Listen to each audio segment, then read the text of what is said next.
In this video we will discuss about the classification of Indian soil। भारतीय मृदा के वर्गीकरण के बारे में आज हम डिस्कस करेंगे। कॉलेज के चैनल को अगर आपने सब्सक्राइब नहीं किया है तो इसे सब्सक्राइब कर दीजिए।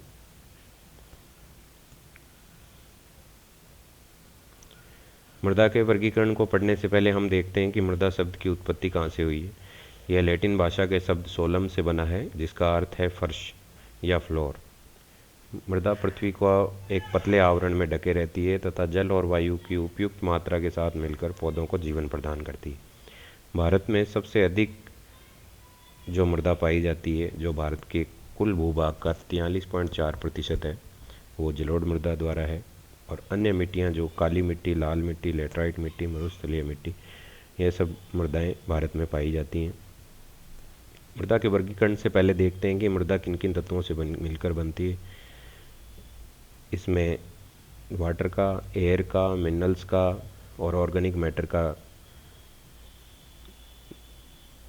से मृदा का निर्माण होता है। एक टर्म पूछी जाती है कि पेडोलॉजी क्या है। तो पेडोलॉजी एक तरह से मृदा की उत्पत्ति, वर्गीकरण तथा मृदा का विस्तृत अध्ययन इसमें किया जाता है। Simply it's a study of soil. सभी मिट्टियों को पढ़ने से पहले हम एक नज़र डालते हैं भारत में पाई जाने वाली मिट्टियों का कौन कौन से क्षेत्र में कौन कौन सी मिट्टी पाई जाती है। ये जो क्षेत्र है वो काली मिट्टी का है, और ये जो डार्क जो आप देख रहे हैं वो लेटराइट मिट्टी का क्षेत्र है। और जो जलोढ़ मिट्टी पाई जाती है वो मैदानी भाग जो हमारा है, और जो तटीय क्षेत्र है वहाँ पर जलोढ़ मिट्टी पाई जाती है। और ये बचा हुआ क्षेत्र लाल मिट्टी का, और बाकी मरुस्थलीय क्षेत्र में मरुस्थलीय मिट्टी और पर्वतीय क्षेत्र में पर्वतीय मिट्टी। आइए हम इन्हें डिस्कस करते हैं डिटेल में। सबसे पहले बात करते हैं जलोढ़ मिट्टी की। इस मिट्टी का विस्तार लगभग 15 लाख वर्ग किलोमीटर में है। भारत में सबसे अधिक भूभाग पर यही मिट्टी पाई जाती है। यह उत्तर भारत के मैदानों और दक्षिण भारत के तटीय मैदानों की मिट्टी है, जो मुख्यतः नदियों द्वारा वाहित होती है। जैसा कि आप इसमें देख रहे हैं, नदियों द्वारा लाई गई मिट्टी द्वारा इस मिट्टी का निर्माण हुआ है, इसीलिए इसे जलोढ़ मृदा भी कहते हैं। इस मिट्टी में पोटास और चूना प्रचुर मात्रा में पाया जाता है, जबकि फास्फोरस, नाइट्रोजन और जीवांश की कमी पाई जाती है। यह मिट्टी गन्ना, गेहूं, धान, तिलहन और दलहन आदि की खेती के लिए उपजाऊ होती है। इसी के साथ में दो टर्म अक्सर कॉम्पिटिटिव एग्जाम्स में पूछी जाती है, एक खादर और दूसरी बांगड़। खादर जो क्षेत्र है वो खादर पुरानी नई जलोढ़ मृदा को कहते हैं, और बांगड़ जो है वो पुरानी जलोढ़ मृदा है। यह मिट्टी सतलज और गंगा मैदान के ऊपरी भाग तथा नदियों के मध्यवर्ती भाग में पाई जाती है, जहाँ सामान्यतः बाढ़ का पानी नहीं पहुँच पाता है। आइए डिस्कस करते हैं अगली मिट्टी के बारे में, लाल मिट्टी या रेड सॉइल। इस मिट्टी का विस्तार मुख्य तौर से तमिलनाडु, कर्नाटक, दक्षिण पूर्वी महाराष्ट्र, उड़ीसा, पूर्वी मध्य प्रदेश, बुंदेलखंड के कुछ भाग में तथा छोटा नागपुर पठार में ये मिट्टी पाई जाती है। इसका निर्माण ग्रेनाइट, नीस और शिस्ट जैसी रूपांतरित चट्टानों के विखंडन से हुआ है। लाल मिट्टी का रंग, इसमें लोहे के ऑक्साइड की उपस्थिति के कारण इसका रंग लाल है। कुछ कुछ जगह में यह चॉकलेटी और पीले रंग में भी दिखाई देती है। यह मिट्टी प्रवेश्य होती है और इसमें कंकड़ भी पाए जाते हैं। इस मिट्टी में नाइट्रोजन, फास्फोरस और ह्यूमस की कमी होती है, और यह मोटे अनाज, दलहन और तिलहन की कृषि के लिए उपयुक्त होती है।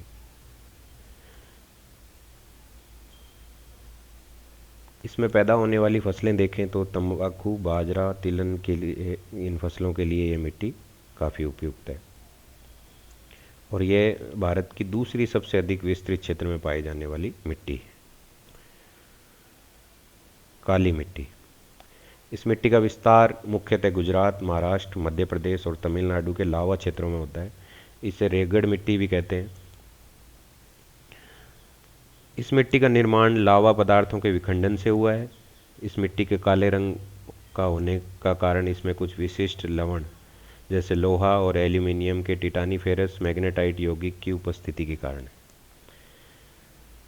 इसे स्वतःजोत मिट्टी भी कहते हैं, सेल्फ प्लोइंग सॉइल, क्योंकि जब हम खेत में जुताई करते हैं तो उसका पीछे का लॉजिक ये होता है कि मिट्टी के अंदर जो नमी होती है वो नमी कुछ समय पश्चात केशिकत्व का, जो आपने साइंस में पढ़ा होगा, केशिकत्व नलिकाएं इसमें मिट्टी में डेवलप हो जाती हैं और उससे नीचे का जो जल है वो उन नली के सहारे ऊपर आने लगता है और वाष्पीकरण के कारण वो भाप बनकर उड़ने लगता है और मिट्टी में जल की मात्रा फिर से कम होने लगती है। तो उसको रोकने के लिए जुताई की जाती है ताकि वो केशिकत्व की नलिकाएं टूट जाएं।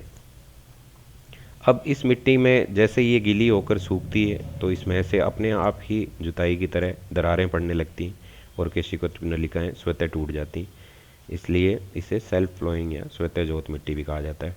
इसमें लोहा, चूना और पोटेशियम, मैग्नीशियम, एल्यूमिनियम की मात्रा काफ़ी संख्या में पाई जाती है। इसमें पैदा होने वाली प्रमुख फसलें कपास, मूंगफली, सोयाबीन, तिलहन इत्यादि हैं। उत्तर प्रदेश में इसे करेल या कपास मृदा भी कहा जाता है। आइए डिस्कस करते हैं। और ये भारत के लगभग 15% भूभाग पर पाई जाती है। लेटराइट मिट्टी, यह स्थानबद्ध मिट्टी है जो देश के लगभग 7% भूभाग पर पाई जाती है। इसमें लोहा, एल्यूमिनियम अधिक मात्रा में पाए जाते हैं तथा इसमें नाइट्रोजन, पोटास, फास्फोरस, चूना आदि की कमी होती है। इसमें पैदा होने वाली प्रमुख फसलें हैं चाय, कहवा, रबड़, काजू और सिनकोना।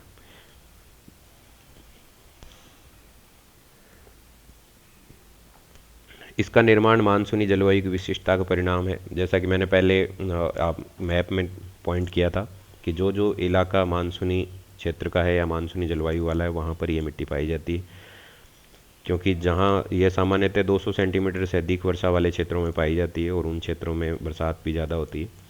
अधिक वर्षा के कारण लेटराइट चट्टानों पर लीचिंग की क्रिया शुरू हो जाती है। फलस्वरूप सिलिका और चूने के अंश तो रिसकर नीचे चले जाते हैं और मृदा के रूप में लोहा और एल्यूमिनियम की यौगिक बचे रह जाते हैं।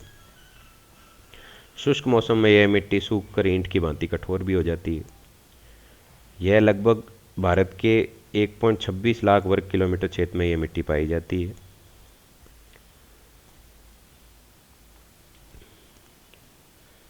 नेक्स्ट है मरुस्थलीय मिट्टी। यह मिट्टी शुष्क और आर्द्र शुष्क प्रदेशों में पाई जाती है। इस प्रकार की मिट्टी राजस्थान, हरियाणा, पश्चिमी उत्तर प्रदेश, दक्षिणी पंजाब के भूभाग में पाई जाती। यह लगभग 2.85 लाख वर्ग किलोमीटर भूभाग में फैली हुई है। पानी की कमी और अधिक तापमान के कारण यह मृदाएं टूटकर बालू के कणों में विखंडित हो जाती हैं। इसमें फास्फोरस अधिक मात्रा में पाया जाता है, लेकिन जीवाश्म ईंधन और नाइट्रोजन की कमी पाई जाती है। यह मिट्टी वास्तव में ये बलुई मिट्टी है जिसमें लोहा और फास्फोरस पर्याप्त मात्रा में, जैसा पहले डिस्कस किया था, और यह मोटे अनाज की कृषि के लिए उपयुक्त मिट्टी है। पर्वतीय मिट्टी, इस मिट्टी का विस्तार लगभग 3 लाख वर्ग किलोमीटर क्षेत्र में पाया जाता है और इसे वनीय मिट्टी भी कहते हैं। इस प्रकार की मिट्टियाँ कश्मीर से लेकर अरुणाचल प्रदेश तक जहाँ जहाँ हिमालय का विस्तार है वहाँ पर ये पाई जाती है। इसमें जीवाश्म अधिक मात्रा में पाए जाते हैं, लेकिन फास्फोरस, पोटास और चूने की कमी पाई जाती है। यह मृदा सेव, नाशपाती, आलूचा आदि की खेती के लिए उपयुक्त मानी जाती है।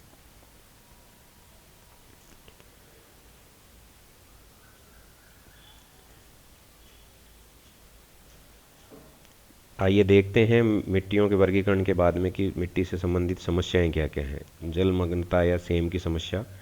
सेम की समस्या अगर राजस्थान के परिप्रेक्ष्य में देखें तो राजस्थान के हनुमानगढ़, गंगानगर और बीकानेर ज़िले में सेम की समस्या है। अत्यधिक सिंचाई और नहरी क्षेत्र होने के कारण ग्राउंड वाटर का लेवल धीरे धीरे, जैसे ही इंदिरा गांधी कनाल राजस्थान में आई और उसके बाद में ग्राउंड वाटर का लेवल बढ़ने लगा और धीरे धीरे अब ये जल ऊपर आकर सेम की समस्या का कारण बन चुका है। और दूसरा कारण इसका ये भी है कि यहाँ मिट्टी के नीचे कुछ मीटर की गहराई पर कुछ अपारगम्य चट्टानों के कारण जल नीचे नहीं जा पाता है, भूमिगत जल में मिल नहीं पाता है और फिर वो कैपिलरी एक्शन के रूप में वापस आने लगता है और सेम की समस्या का कारण बनता है। दूसरा पॉइंट है कृषि भूमि की उर्वरता शक्ति। कृषि भूमि की उर्वरता शक्ति भी कम हो रही है और यह सॉइल से रिलेटेड गंभीर समस्या है जिसके कारण उत्पादन, देश के जो कृषि उत्पादन में कमी आ रही है।